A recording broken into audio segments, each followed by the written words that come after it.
Hey guys, what's up? It's me, Alicia, and I just got back from my musical rehearsal because I got into the musical at my school, and so that's good news, and I'm really excited about that. And so, today, I am going to be talking about how to be a good hedgehog owner, because as you know, I myself have a hedgehog, and his name is Tiki. And he is adorable, and he is so prickly and just amazing. And I have my list right here. Oh, top secret, can't see it. Ooh. But anyway, so basically, I'm going to tell you how I manage my hedgehog. Okay, so step number one to being a good hedgehog owner is to have a good cage. Now, it says that the cage for a hedgehog doesn't have to be that big, but honestly, I think it does, because sometimes hedgehogs can get really big, and, like, where are they going to put all of that space for their body? You know, and where are they going to play at if you get a little cage?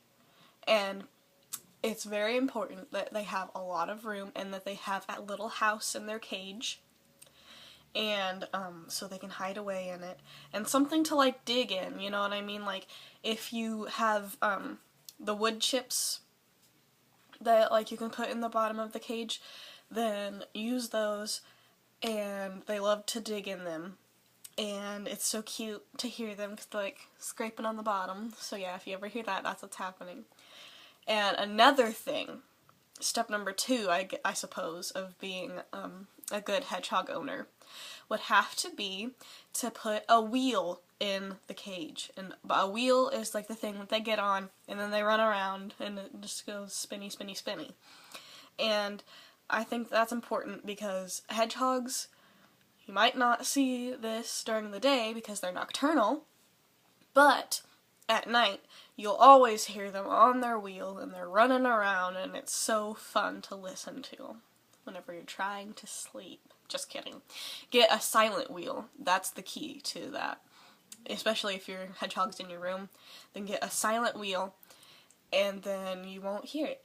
And, like, it's like basically soundless. You can totally go to sleep with it. And so, that's a good idea. Also, for the wheels, don't get a wheel that has holes in it, you know, like the sort of like wiring type of wheel. Don't get that. Get one that is solid, because if you get one that's not solid, then their little toes can get stuck in the bottom of the wheel, and that can break their feet, and that's pretty sad. So don't let that happen to your hedgehog. Number three of being a good hedgehog owner is to always give your hedgehog fresh food and water as soon as you can during the day. Because I know that they're nocturnal, but sometimes, usually, well, for Tiki at least, usually it's around noon. He gets a little bit hungry, and so he waddles out and he gets some of his food. And so it's very important.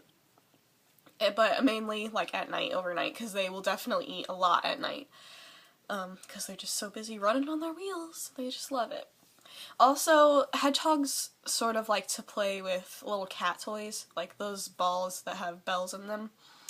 They like those too, but I don't know, not as much as the wheel. The wheel is the primary thing. They'll sort of just sniff the ball and be like, meh. But the wheel, that's their heaven.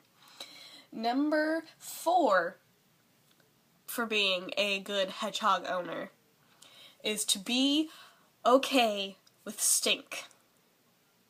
Because hedgehogs are not the nicest smelling animals. You know, like any other caged animal, they definitely have a stench. Because, you know, they poo.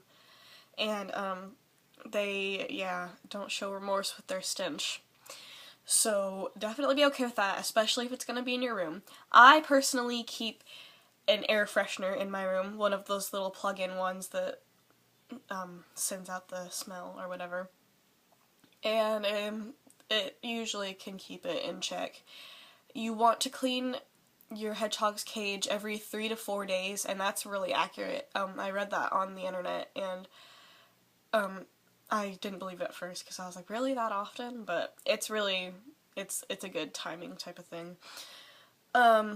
Another good thing that I've read about hedgehogs is not to get them from pet stores because they generally don't really check the background about the hedgehogs. They might not have been handled as much as they should have. And so you always want a friendly hedgehog. I did get a hedgehog from a pet store. But, you know, what can you do? They deserve homes too. So, definitely that. Yeah, hedgehogs, it just really depends on the temperament of your hedgehog, how much they will want to be held. My hedgehog loves people, generally. Like, he definitely isn't gonna bite someone. You know what I'm saying? So, that's good. Their hissing is sort of scary at first, but, you know, you get used to it, definitely. You get used to the quills, too. Like, after a while, like, you just don't even notice it. You just scoop them up into your hand and you hold them, and then they come out of their ball, and then you're fine. So, thank you for watching this video. I hope that you enjoyed it, and if you did enjoy it, click that like button, and I will hope to see you in the comments below, and in my subscription feed thing. And also, I hope to see you next Wednesday. Bye-bye now!